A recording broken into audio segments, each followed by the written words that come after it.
Good afternoon. On behalf of the Departments of African American and African Studies and History and the program in Women's and Gender Studies, thank you for joining us today. A few brief notes before we get started. This event is being recorded for our archive and will be made available on our YouTube channels. I will post the link in the chat and hope you will subscribe and follow our social media accounts for other events of interest. Closed captioning is enabled. To view, please click on the closed caption CC button at the bottom of your Zoom screen to display subtitles or to view a full transcript. To ensure the comfort of everyone participating today, chat messages are only visible to speakers, but we are still very eager to receive all of your questions and comments. So please do type them in the Q&A box as they come up, and we will answer as many live as time's allowed after her presentation. With that, let's meet our wonderful speaker. It is a great pleasure to introduce Rutgers alumna, Phylisia Chapdelaine. Dr. Chapdelaine is an assistant professor of women's and gender history and African history at Duquesne University. Her research focuses on gender, human trafficking, child labor, and human rights. She is the author of The Persistence of Slavery, an economic history of child trafficking in Nigeria, which was published in January of this year by University of Massachusetts Press and is the primary focus of today's presentation. Her articles appear in the Journal of African Economic History, the Bulletin of Ecumenical Theology, and soon the Journal of West African History. She has also published a chapter in the edited collection Children on the Move in Africa, Past, Present Experiences of Migration, and has forthcoming chapters in A Cultural History of Slavery and Human Trafficking in the Age of Global Conflict, and Human Trafficking, Global History, and Global Perspectives. Her current project is Transnational Migration, Sex and Trade in Fernando Po, 1940s to 60s. For those interested in hearing more about that great project, Rutgers New Brunswick will be hosting a lunchtime talk next month on April 7th, and I'll be adding that link to the chat. Dr. Chapdelaine, thank you so much for joining us today. We are very much looking forward to learning more about your important work and turn the virtual floor over to you. Thank you so much, Christina. I would like to extend my appreciation to both Christina and Rutgers-Newark at large for this invitation. It's very exciting for me to be able to share my work with my larger Rutgers family. I'd like to share my screen at this time. So what I'd first like to do is show you a map of my study regions. In particular, the 4 study province areas are Calabar, Onitsha, Ogoja, Owerri in southeastern Nigeria. These 4 provinces are the main location where I have both done my research and received oral interviews which document instances of child trafficking throughout the region. So with that in mind, I'd like to go ahead and give you an outline of today's talk. Here, we will go over the scope of the book in terms of the table of contents. I'm then going to give you a short vignette about a young girl named Ihoma. And then I will give you the inspiration from my book, outlining how I came to research the project, as well as identify how growing global concerns about child trafficking arose in the 1920s. I will review the sources that I used for this investigation and outcomes, what I discovered, and why the findings are significant. As the chapter outline shows, the first half of the book maps the social conditions in the Bight of Biafra before Nigeria was formally a colony. It surveys how colonial policies reshaped labor systems and money lending practices, and also highlights how an international dialogue about children's welfare came to be the driving force that demanded child trafficking investigations in Nigeria during the 1920s. The final half of the book focuses on the 1929 Women's War and the subsequent decade, shedding light on the prevailing economic conditions and maps continued efforts by the United Nations and humanitarian efforts to identify and end child labor and trafficking. These chapters also explained why there existed a need for Nigerians to seek out loans through the institution of pawnship and the prevalence of other forms of child trafficking.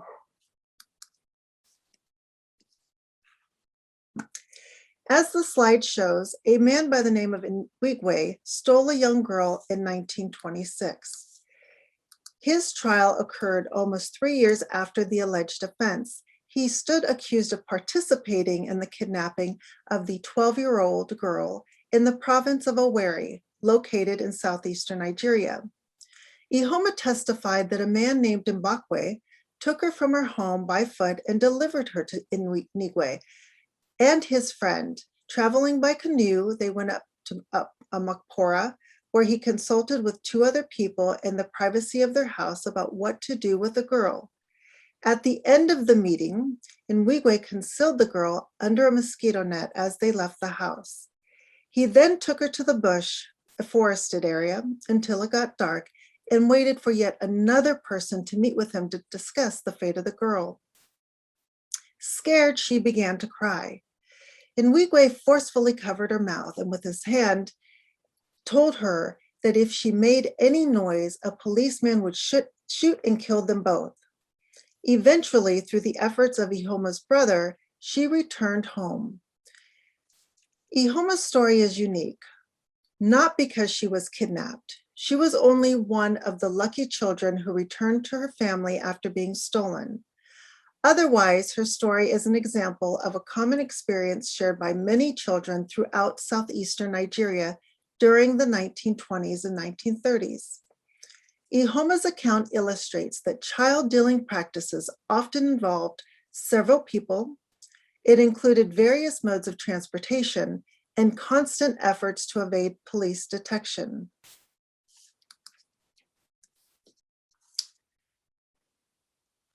With regards to the inspiration for the book, Judith Van Allen's article, Sitting on a Man, documented a women's uprising in the Southeast that occurred during the last months of 1929.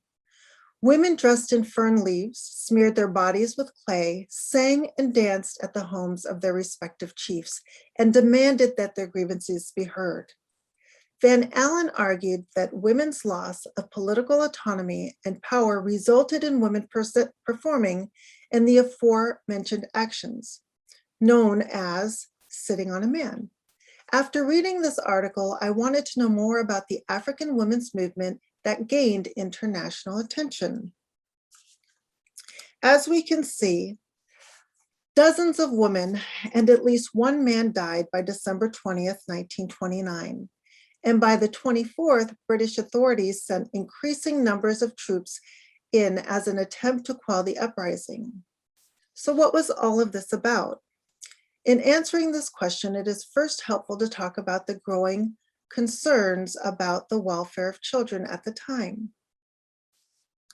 Prior to 1929, humanitarians, social activists became increasingly involved with the League of Nations committees in its efforts to end slavery and improve global working conditions for women and children. In particular, a number of British women joined the committee, including Eleanor Rathbone, feminist social reformer, independent member of the British Parliament, and advisor to the Child Welfare Committee in 1926. In the same year, Julia Lathrop, former chief of the Children's Bureau, advocated that, quote, "The child has a right to grow normally and harmoniously into the full development of his mental and moral and physical powers," end quote. Sentiments such as these spurred the programs that followed and would be part of a larger social welfare effort to address workplace conditions and child trafficking. In 1928, Margaret Benny, a research staff member of the National Industrial Conference Board of the United States, led an investigation into the labor conditions of women and children. Later in 1929, Rathbone, Duchess Catherine Marjorie, a British noblewoman who served as the Scottish Unionist Party Member of Parliament, and humanitarian Josiah Wedgwood formed the Committee for the Protection of Colored Women in the Crown Colonies. With 8 additional members, this committee focused on clitoridectomy and bride price practices throughout the colonies. These individuals and like-minded supporters persuaded League members to take a more activist position in improving the livelihoods of women and children throughout the world. At the behest of the women of the League and owing to growing concerns about pawning and child marriage, then Governor Hugh Clifford ordered district officers in Nigeria to respond to questionnaires detailing Native laws and customs in the Southeast. Consequently, the Colonial Office spearheaded investigations into marriage arrangements they deemed illegitimate. What becomes evident is that the strained economy produced a shadow economy which brought the institutions of child pawning and slavery even closer to the institution of marriage. Therefore, it was not without cause that investigators primarily focused on child pawning.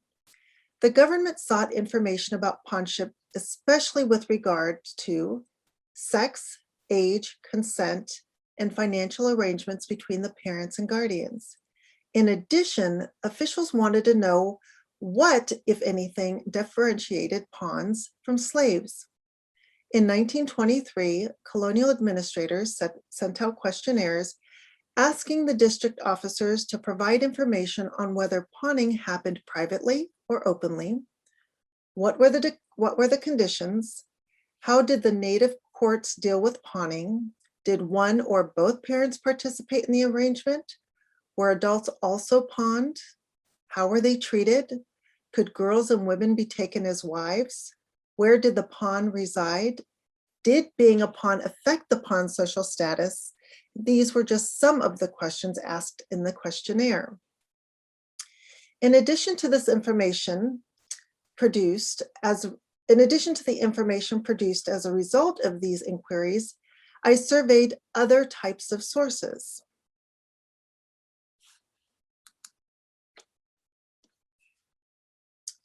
In 1929, southeastern Nigeria erupted in a violent insurrection led by thousands of militant women. The event so challenged assumptions about African women's lack of political sophistication that for the past 50 years, scholars have been investigating the deep-seated causes of what Igbo women wanted during their Women's War, and what others have erroneously called the Abba riot. And so in terms of the testimony, that was the first body of evidence that I investigated. It being over 1,000 pages, it began to shape my perception of what the women's complaints were really about. Some women's and gender scholars have theorized that the Women's War was a feminist movement spurred by the construction of a feminist consciousness. However, T. Obikaram Echiwa, author of the novel I Saw the Sky Catch Fire, and grandson of a woman who lived in the Southeast when the Women's War occurred, told a different story when I interviewed him. He said it was not uncommon to hear the women in his household and throughout the community detail the events of the war in casual conversation. He also noted that the development of feminist studies and conversations with his daughter serve as 2 significant factors that led him to write the novel. He claimed that by the late 1980s, he had observed feminism creating artificialities and false categories for African women. And with what seemed like sheer annoyance, he proclaimed, "The vagina monologues ain't nothing, just sheer bodiness compared to the Igbo crotch dance." He spoke about the importance of motherhood and described how women performed the crotch dance in groups, raising their arms, swinging them down, and slapping their crotches. This birth ceremony, even if seemingly bawdy, had spiritual and social importance. He recounted that women became even more bawdy with age, and often those depicted in historical accounts of the Women's War are said to have flaunted their naked bodies and rubbed up against the leaders they were protesting. He conceded that he had never heard of Judith Van Allen or others involved in the academic debate about the Women's War, but claimed that whatever it meant to be a feminist in the United States, feminism had nothing to do with the Women's War in Nigeria. He exclaimed that, quote, Igbo women went to war. This was an actual war, not an intellectual debate, end quote. He went on to explain that, quote, the women had had enough, and like an earthquake, they linked themselves to the spiritual and they heaved, end quote. The ripple effect of the uprising shook all that existed in the colonial order. Fortunately, we have access to the voices of those women who gave eloquent testimony in the commission summoned to examine the war. In reading the testimonies, it is immediately evident that the personal accounts provided during the hearings underscore the reality that women from all major ethnic groups in southeastern Nigeria experienced economic hardships amid the political disorder unleashed by colonial policies in the first 2 decades of the 20th century. At the top of their list of complaints was their suffering at the hands of the corrupt warrant chief system and the economic crisis of 1929, the Great Depression. By the conclusion of the inquiry, it was clear that women rose up against the warrant chiefs, court clerks, court messengers, tax collectors, and those who defrauded them in their trade dealings, causing the erosion of their wealth and political status in society. To be clear, numerous Nigerian women operated as traders, and the increased import prices, decreased export prices, and the rumored threat of taxation of women proved to be too much. One of the most salient examples comes from the testimony given by a woman named Nwachi, who expressed that should women be taxed in addition to men and boys, that they, quote, would have no children left, end quote. She explained that her people, the impoverished Nguru, had to borrow money to pay taxes lest they be subject to imprisonment and further abuse by the warrant chiefs. Noting the distinct continuities between the end of the Atlantic slave trade and the contemporary conditions under British rule, Nwachi lamented, quote, in the olden days, there were tribal fights and men carried on slave dealing. But since the advent of the government, we have been told to stop these old customs. Since the introduction of taxation, people have sometimes gone to bed and their children have been stolen owing to poverty. We want to make a report about the children who were stolen. We make reports to the chiefs, but if it is a girl who is stolen, it takes nearly all the money that would have been paid for her dowry to trace her. If your child is stolen in the first place, the chief would make no effort to get her back. And if parents found out where the child was and the culprits were arrested, they would pay money to the chiefs to not punish them. And in the end, there would be no justice at all. The chiefs are always harsh to us, end quote. This statement clearly illustrates the link between the local and colonial economies and the resulting consequences for children. Another testified, we were paying 3 shillings or $3 in modern language. Money was hard to get. Somebody who has no such money will have worked for 4 pence a day, paying 3 shillings in a year.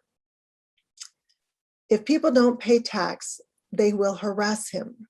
Someone who is poor will now pawn the child. They were seeing the court messenger as the colonial master. He will use his staff and yell, stop, stop, stop. If you don't pay the tax, they will beat you like a beast. Then somebody who was poor would run to his neighbor and ask him to lend him 3 shillings to avoid them coming to his compound or destroying his belongings. You don't doubt the court clerk because he can send you to jail. Then the warrant chief would give an order that nobody could challenge him. He would just say, send him to prison. Thus, avoiding penalties and public humiliation created a communal response. In some instances, fellow villagers helped relieve the debtor's burden. On other occasions, if someone could not evade the tax collectors and lacked friends or family from whom they could borrow, they had to find a way of securing the funds elsewhere. generally through the institution of pawnship. The institution of pawnship was a method by which individuals leveraged labor and secured access to loans. Pardon me.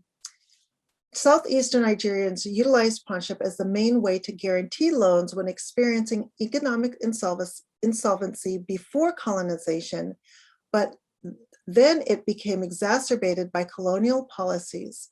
Moneylenders began selling pawn children outright without regard to the initial agreement.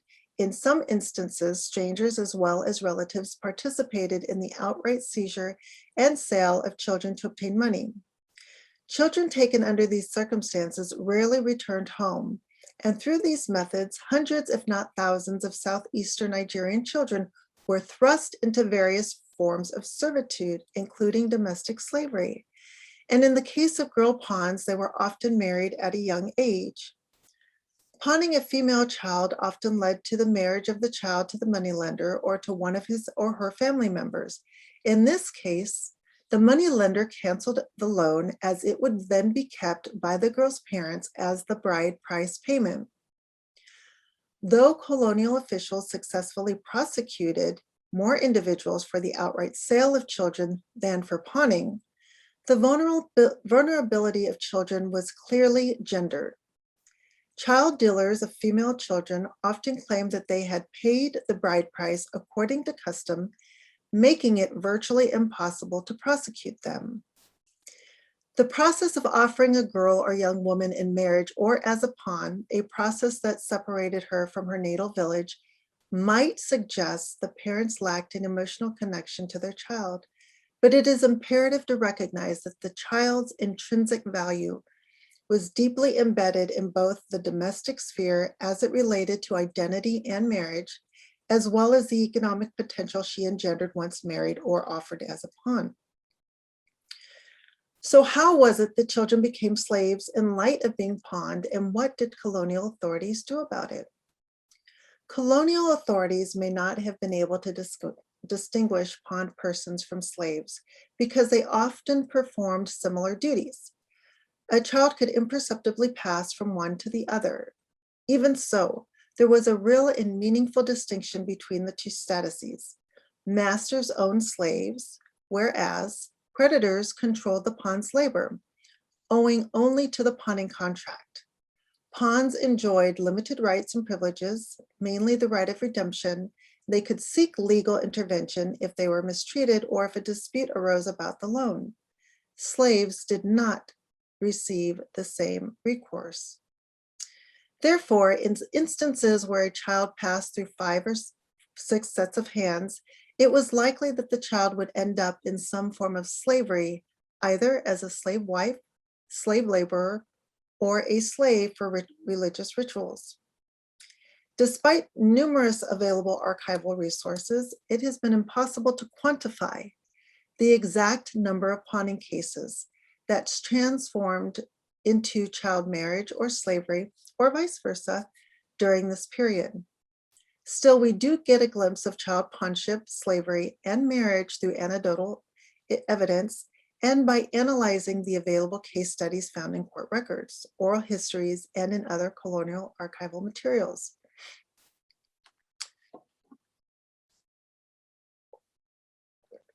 When I found the mention of pawning sprinkled throughout the testimony in relation to tax payments and money lending agreements, my interest in the women's protest shifted to examining the use of children and their labor as vehicles for economic exchange. Thus, this book looks beyond the most commonly touted complaints as the reasons for the Southeastern women's unrest by seeking out how the colonial political and economic conditions changed and undermined Nigerians' women's social standing and economic solvency, resulting in their inability to provide for and maintain their children. It became clear that nefarious moneylenders, child traffickers, and slave dealers subjugated numerous children to lives wherein they engaged in coercive, productive, and reproductive labor. The persistence of child slavery and various forms of trafficking can be understood only when children and their labor are evaluated within local and global economic conditions. Despite earlier abolition attempts to end slavery, access to children's bodies represented monetary wealth and social security. Domestically enslaved children exemplified the new face of slavery in the early 20th century and beyond. This new form of slavery developed alongside what Robin Law argues as legitimate commerce in Africa and has not received sufficient attention, unlike that of earlier forms of slavery, mainly chattel slavery associated with the transatlantic slave trade. International groups and humanitarians whose purpose it is to end human trafficking will benefit from historical research that exposes the social and economic underpinnings that initiated trafficking and allowed it to continue. However, the broad senses given to the declaration that prompted legal practitioners, social scientists, and human rights activists focused on Nigeria to reframe human trafficking as new slavery or modern day slavery remains problematic when it is assumed that contemporary slavery reemerged directly from the transatlantic slave trade. It is crucial that scholars and humanitarians recognize that slavery, in all of its various forms, has evolved over time. Yet, there existed neither a pause in re-engagement in enslaving practices from 200 years ago to today, nor an absolute reconfiguration of practices stemming from the same historical moment. The movement of bodies and the use of labor has always depended on the immediate economic, social, and political circumstances, as well as the reiteration and application of force and control over human bodies. It is only in this nuanced manner that we can truly understand the persistence of slavery as it relates to child trafficking in southeastern Nigeria today and why the Women's War was waged. So thank you for your time, and I'll be happy to answer questions now. Thank you so much for that comprehensive presentation and for this work. We already have a couple questions in the Q&A. This one is actually a very good one that I'd love to hear the answer to myself. We often hear about archival silences in terms of women and children and other marginalized peoples. Can you talk about your experience and process working in these colonial archives? One of the most difficult things to do in children's histories, or the history of children and childhood, is to identify silences and imagine what could or should be there.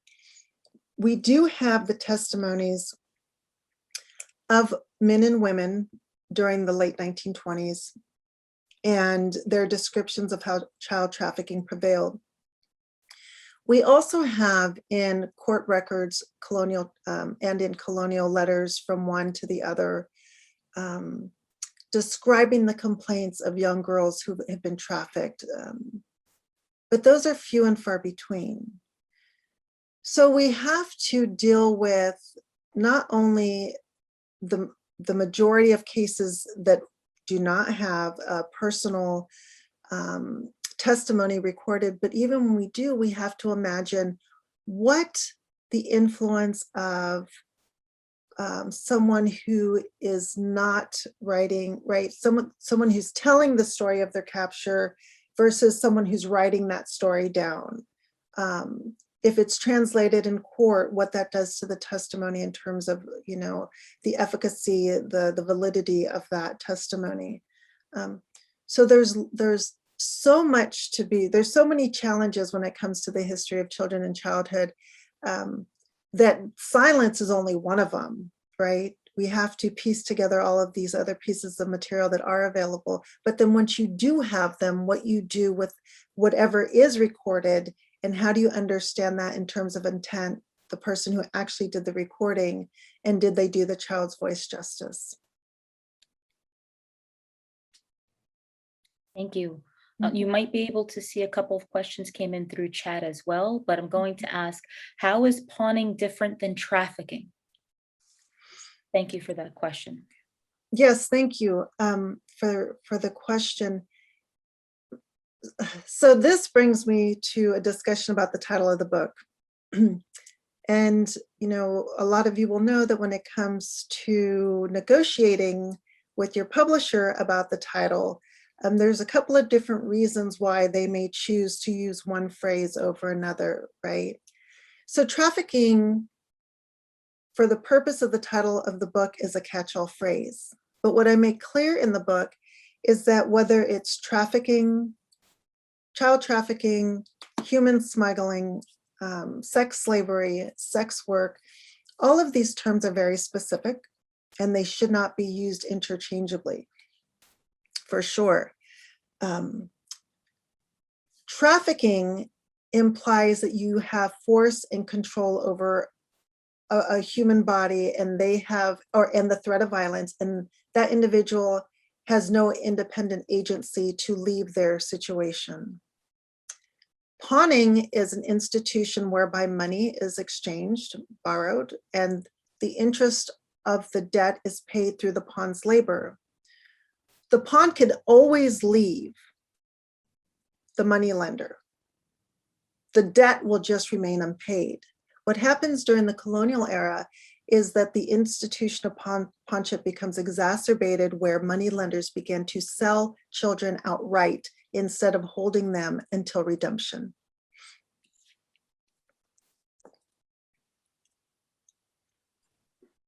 Thank you for that. This comment is a comment and a question. I really appreciate your insights on the continuity of the practice of slavery in this talk and in your book, and to understand both the economic and social, if not political, benefits slavery brings to those who engage in this practice. Claire Robertson has made the point recently in her work, looking at the gendered aspects of slavery in the 20th and 21st century. How does your work speak to our 21st century understanding of the intersection of forced labor, gender, and childhood?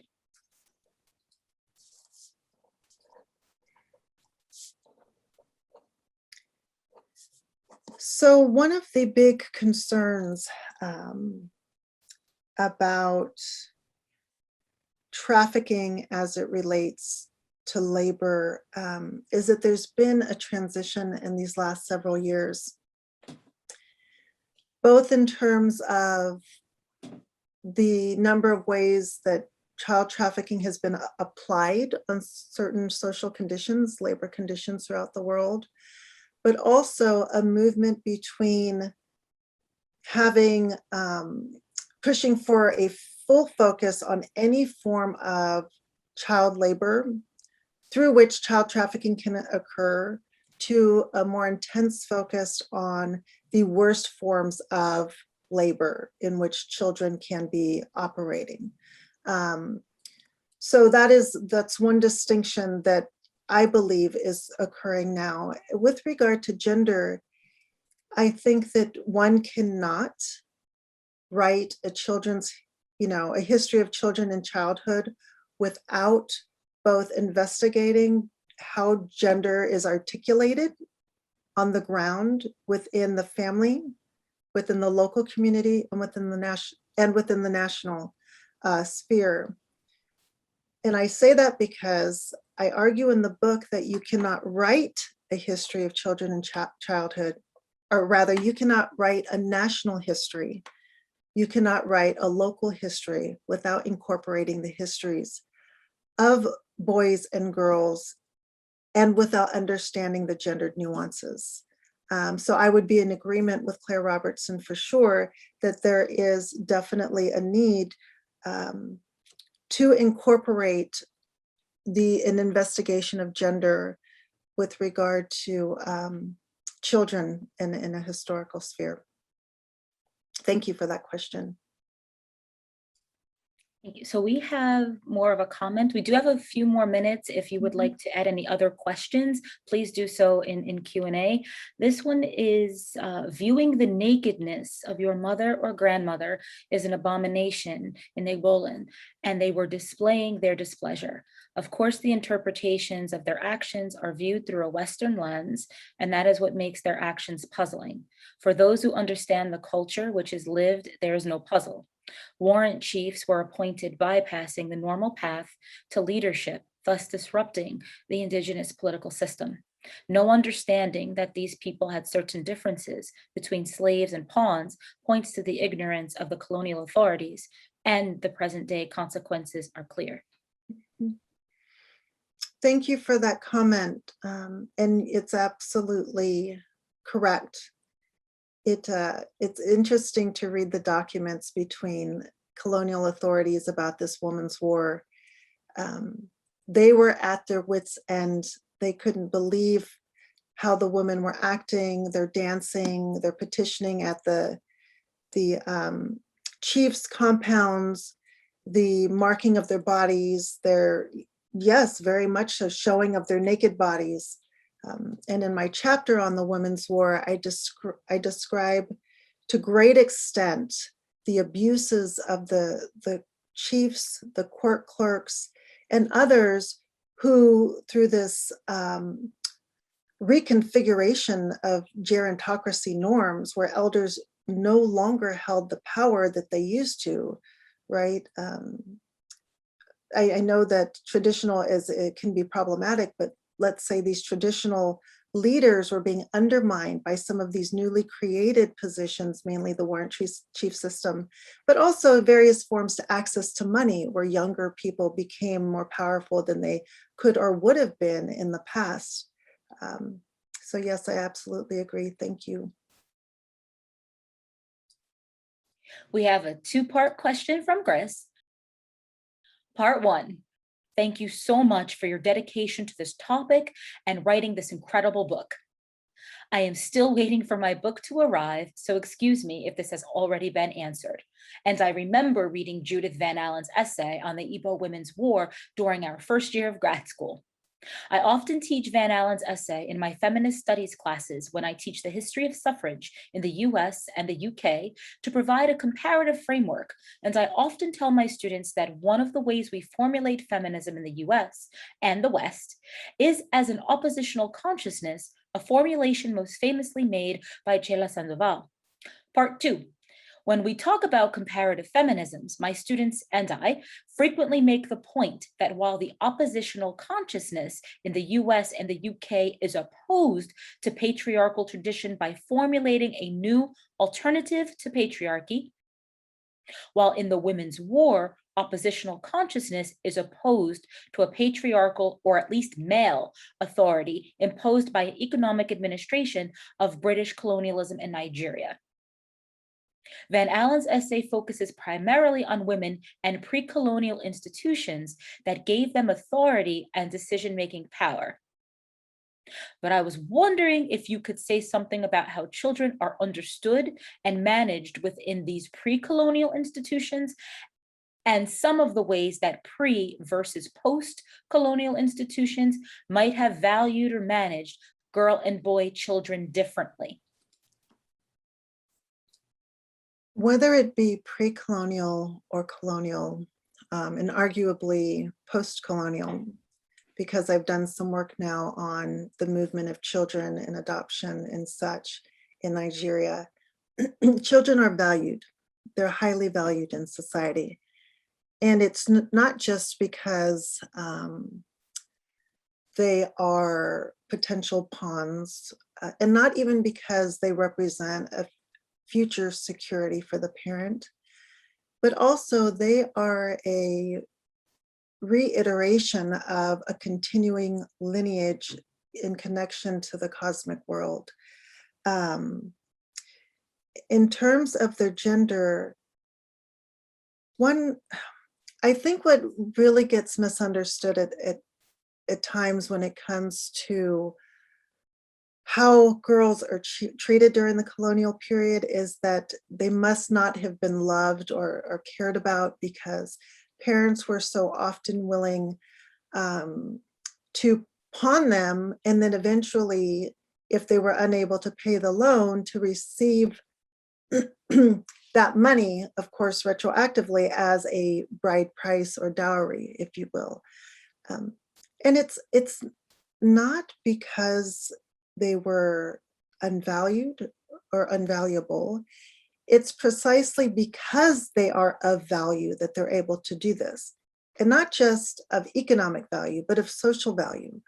For instance, when you think about pawning, like the way that we understand it, if you offer something in pawn, the only reason why someone's going to give you a loan is because they know that you love whatever you left and you will eventually go back to retrieve it.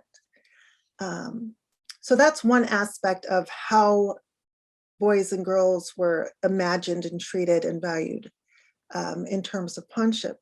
Now, when it comes to access for resources, the gendered understanding is that boys were more valued because during the colonial period, it was most often, that boys would receive an education.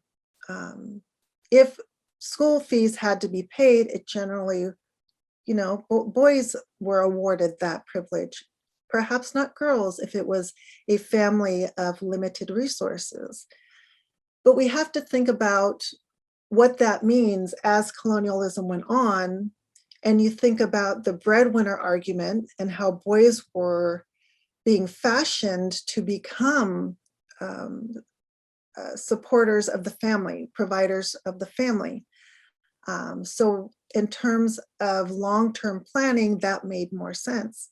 There's still a lot of work to do, both not just in Nigeria, but globally, about teaching children at a very young age, that equity is important, whether you're a boy or a girl or non-gender conforming, right? That every child should have access to certain basic resources, including education. So I think that what really becomes apparent isn't so much the difference in the value or the treatment of boy and girl children, but what colonial policies made available for certain kinds of children, depending on their local circumstances, their geographic environment, and access to education. I hope that answers your question. Well, there's a third part now, Rob. In addition, care for children. Let me get ready. Yeah.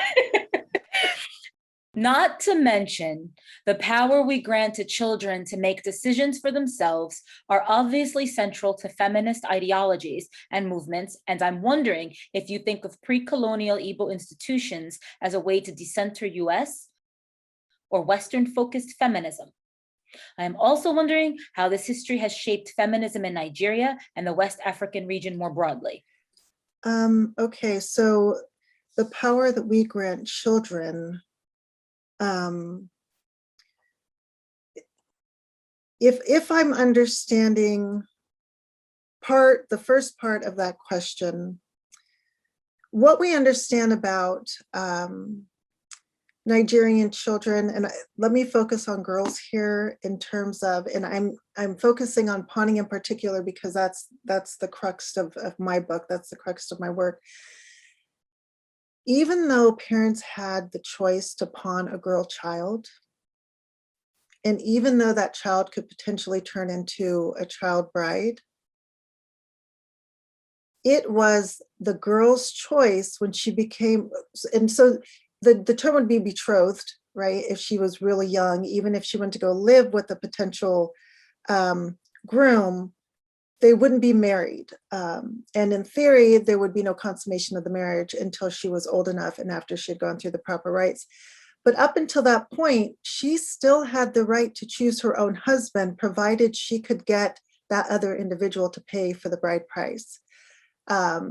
So in that way, girls still had a lot of agency, and even boys who were pawned, if they could pick up and strategize to become an apprentice in a certain way and achieve the ability to earn funds in particular ways, they could navigate their space with some agency as well. So it's not without any ability to act on his or own without the influence of others, or without the forceful influence of others. But they had to be, assertive, and they had to be creative at times.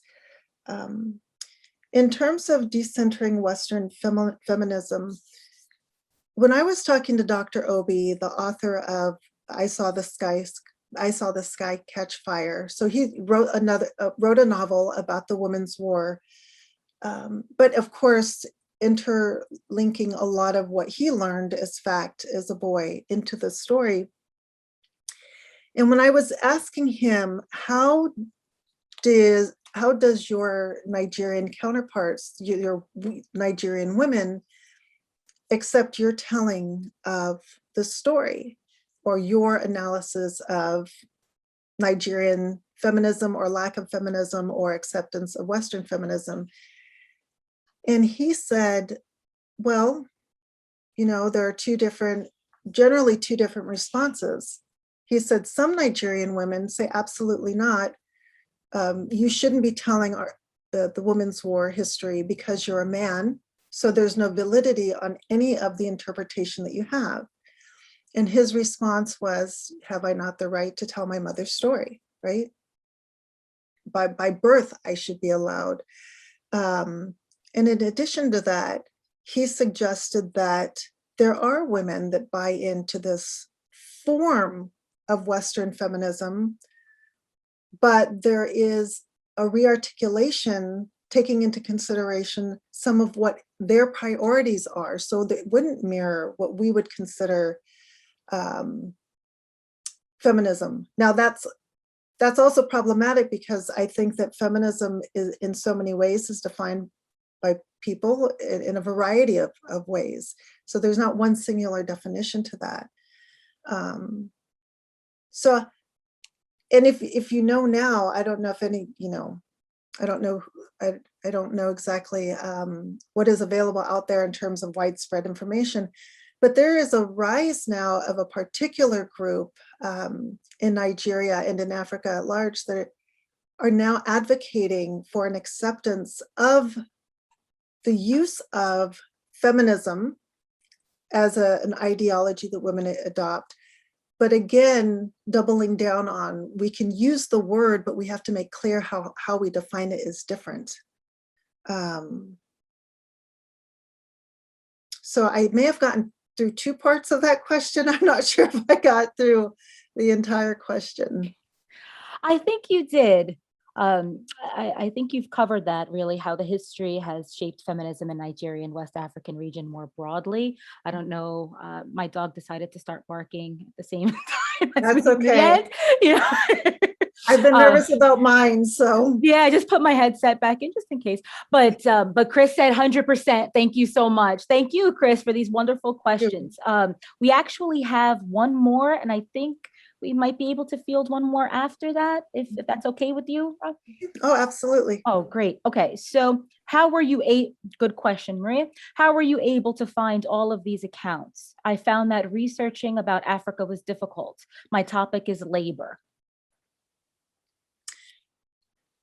So with regards to the oral interviews, I used individuals on the ground.